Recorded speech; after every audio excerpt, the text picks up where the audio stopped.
नमस्कार छात्रों।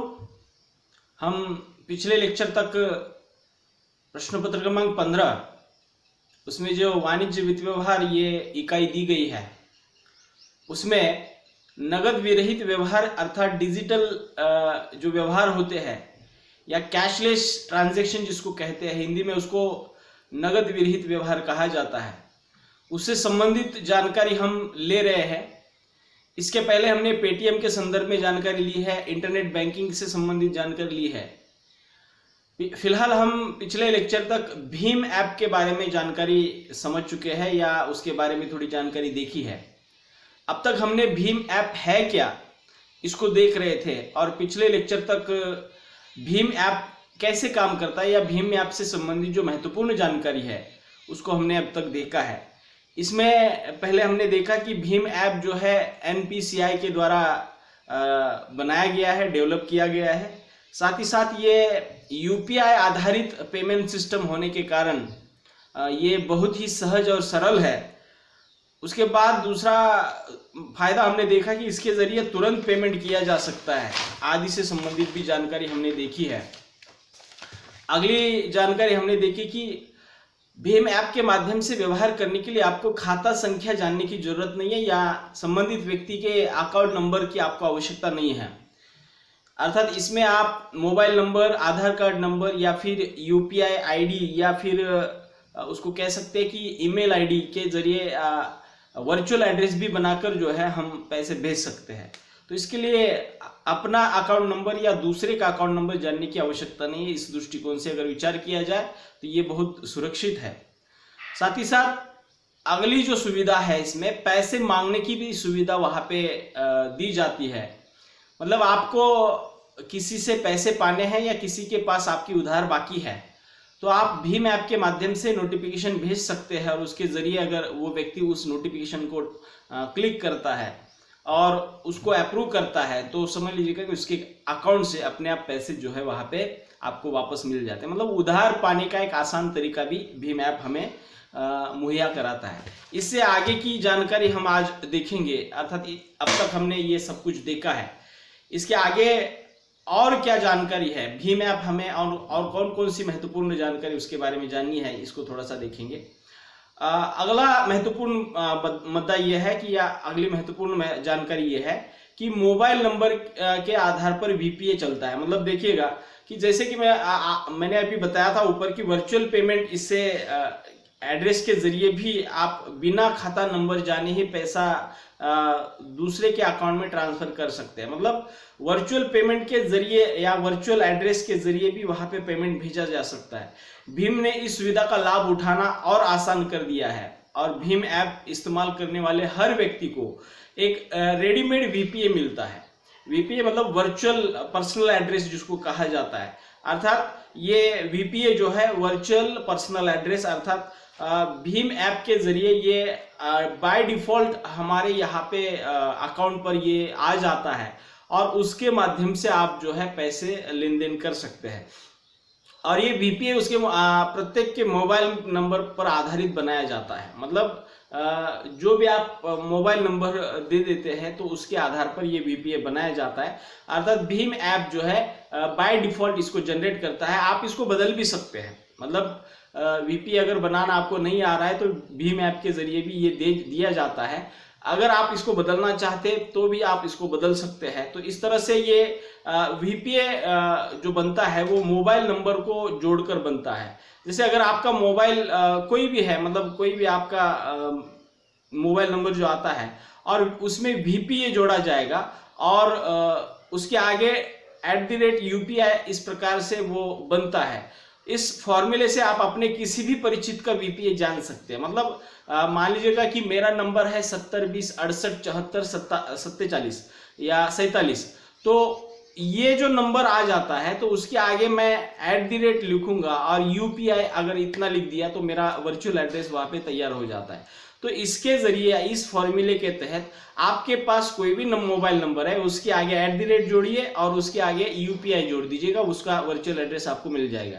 मतलब किसी भी व्यक्ति का वर्चुअल एड्रेस जानने के लिए आपको ज़्यादा परेशानी उठानी नहीं पड़ती है। तो ये भी एक सुविधा जो है मोबाइल नंबर के कारण जो है वीपीए बनाने की या वर्चुअल एड्रेस जानने की वहां पे सुविधा दी जाती है। तो ये भी एक महत्वपूर्ण जानकारी। अगली महत्वपूर्ण जानकारी है कि किसी भी बैंक खाते को जोड़ें, अर्थात भीम ऐप के माध्यम से आप कौन से भी बैंक के खाते के साथ इसको जोड़ सकते हैं। भीम ऐप किसी भी खाते के साथ जोड़ने की सुविधा देता है।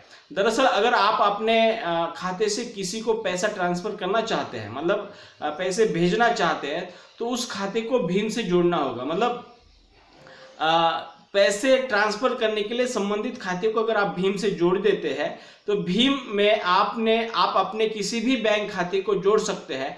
खाता कोर बैंकिंग से जुड़े भारतीय बैंक होना चाहिए। मतलब जो है हमारी जो भारतीय बैंकिंग प्रणाली जो है कोर बैंकिंग प्रणाली है, और आपका जो खाता है उस कोर बैंकिंग प्रणाली के साथ जुड़ा होना चाहिए, तभी जाकर आप इसको जोड़ सकते हैं। मतलब कोर बैंकिंग प्रणाली पर आधारित जो भी खाता है वो भीम ऐप के साथ जोड़ा जा सकता है। कोर बैंकिंग मतलब आप देखते हैं कि आज ये प्रणाली विकसित हुई है, लगभग पिछले 4-5 साल पहले से ये प्रणाली विकसित हुई है, और आज हम देखते हैं कि आपके जो लोन्स वगैरह जो होते हैं या बहुत सारे कर्ज वगैरह जो हम लेते हैं, तो उसका अगर पेमेंट करना है या ईएमआई जो उसकी हम चुकाते हैं, तो आज ये स्थिति आ गई कि आपको सिर्फ अकाउंट में पैसे रखने हैं।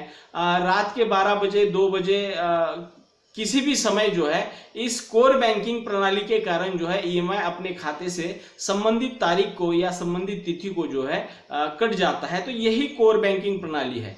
तो इस कोर या बैंकिंग प्रणाली के आधार पर वहां पे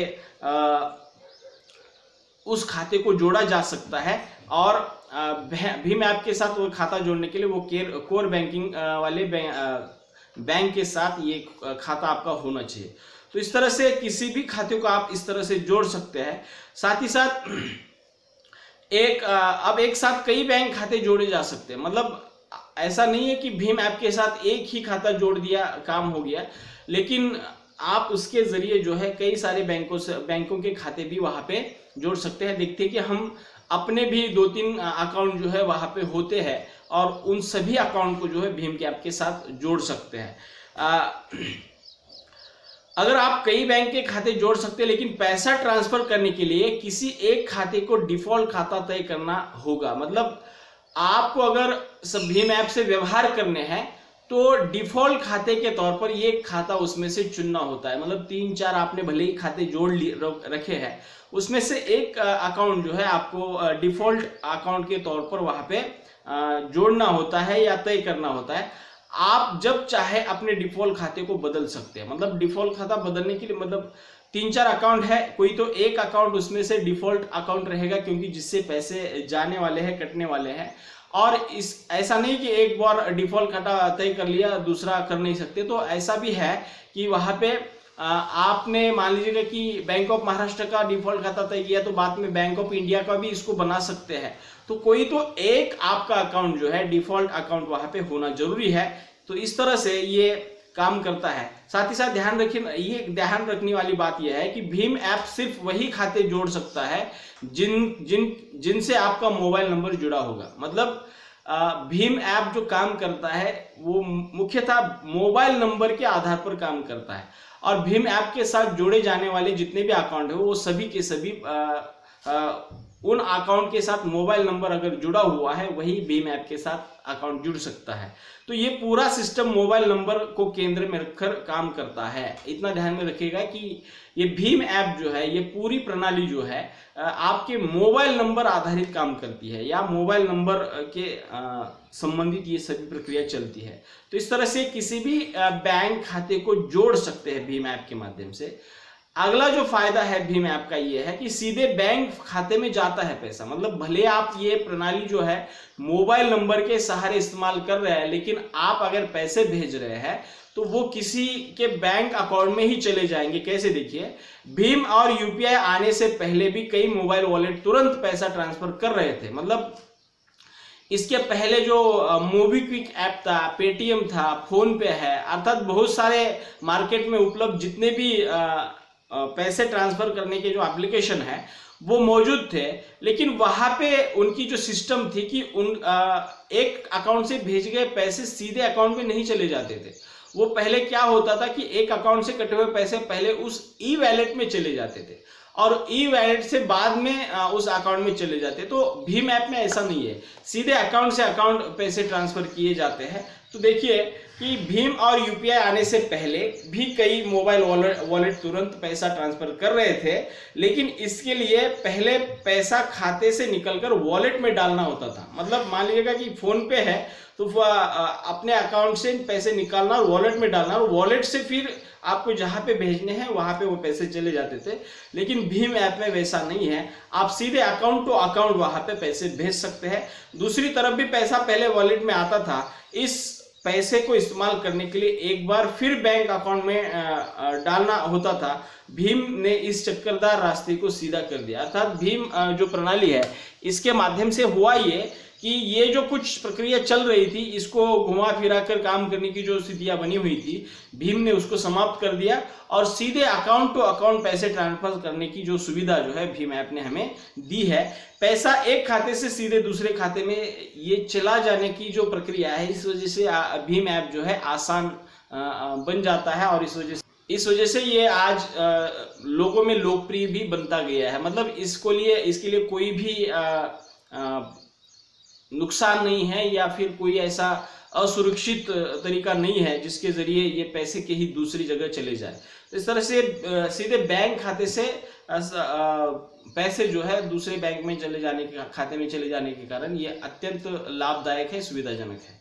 इसके बाद अगला एक महत्वपूर्ण जानकारी ये है कि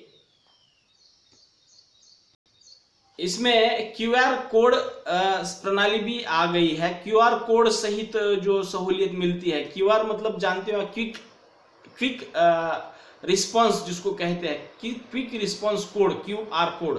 तो ये आपने दुकानों पर पेटीएम का एक कार्ड या स्टिकर देखा हो। मतलब बहुत बार आप देखते होंगे कि सबके पास ये आज क्यूआर कोड जैसे स्टिकर आ गए हैं और उसके माध्यम से आज बहुत लोग पेमेंट एक जगह से दूसरे जगह पे भेज रहे हैं। तो ये क्यूआर कोड प्रणाली जो है ये भी भीम ऐप के माध्यम से ये सुविधा जो है हमें दी जा रही है।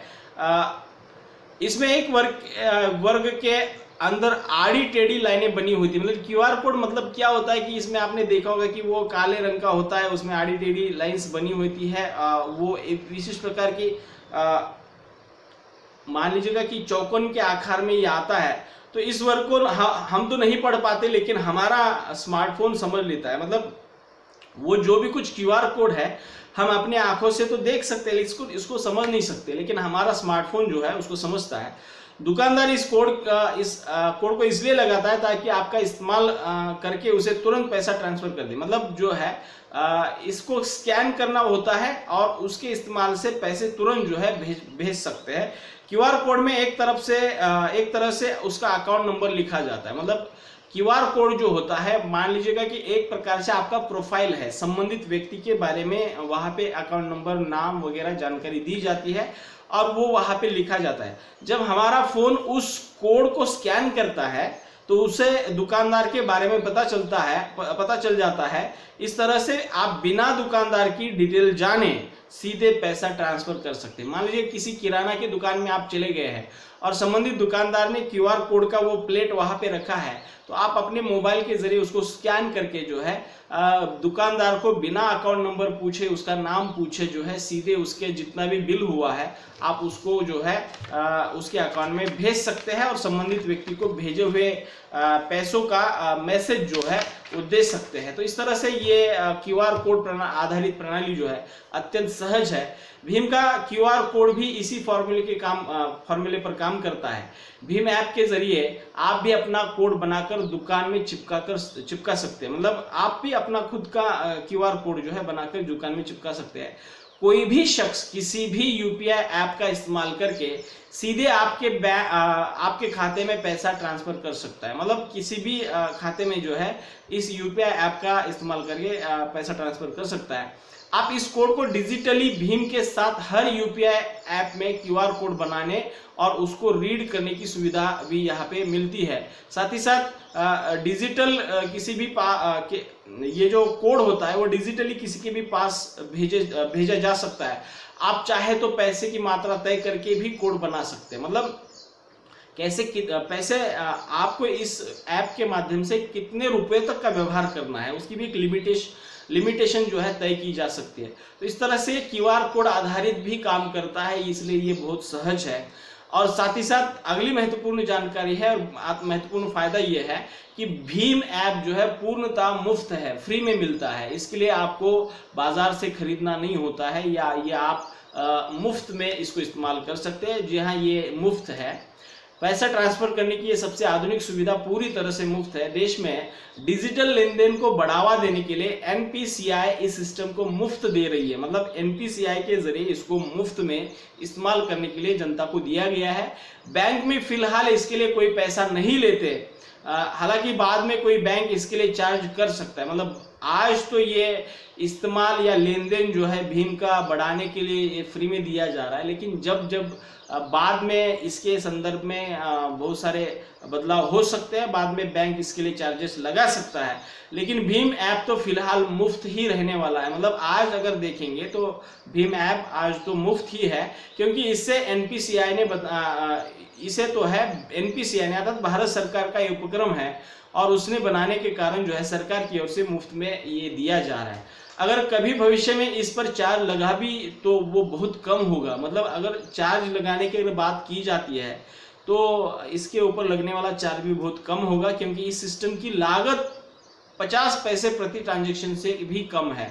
मतलब ये जो एप्लीकेशन बनाया गया है उसके लिए जो आ गया जो खर्च है वो 50 पैसे से भी कम आ गया है, इसलिए सबको फ्री में दिया गया है।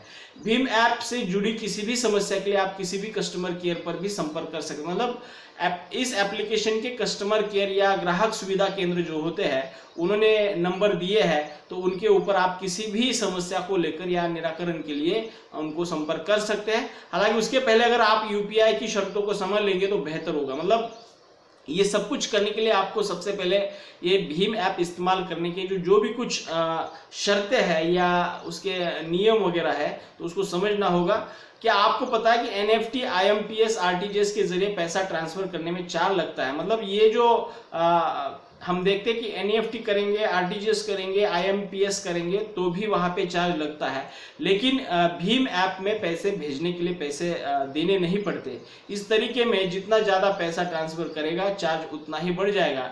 डेबिट कार्ड से पेमेंट करना तो और भी महंगा है, अर्थात डेबिट कार्ड से अगर पैसे भेज रहे हैं तो वो भी थोड़ा सा महंगा पड़ जाता है। इसलिए भीम या दूसरे बेस्ट यूपीआई ऐप्स को अपनाएं और डिजिटल क्रांति का हिस्सा बने। अर्थात ये एक जानकारी इसलिए मैंने दी है कि डिजिटल तरीके से किस प्रकार आज वित्त व्यवहार हो रहे हैं, बैंक से संबंधित व्यवहार हो रहे हैं, और आप इसमें अगर अपना मतलब आप भी इसमें आ जाते हैं तो एक प्रकार से पूर्ण तरीके से ये सुविधा जो है डिजिटल के तौर पर या हमारे सरकार की ओर से जो भी उद्देश्य उन्होंने रखा है कि संपूर्ण प्रक्रिया जो है कैशलेस बनानी है, तो इस तरह से इस भीम ऐप के इस्तेमाल को हम समझ सकते हैं, या उसके इस्तेमाल को अगर हम ग्रहण कर लेंगे या स्वीकार कर लेंगे तो इस प्रकार से ये बहुत बड़ा काम जो है हो सकता है। तो देश के हित में ये इस प्रक्रिया में आना कोई नुकसान की बात नहीं है, ऐसा मुझे लगता है। तो हमारे पाठ्यक्रम में इस भीम ऐप को लेकर जो मुद्दा दिया गया था उसके लिए मुझे लगता है कि इतना काफ़ी है। अगले लेक्चर में मैं अगला मुद्दा लेकर उपस्थित रहूँगा, तब तक के लिए रुकते हैं। धन्यवाद।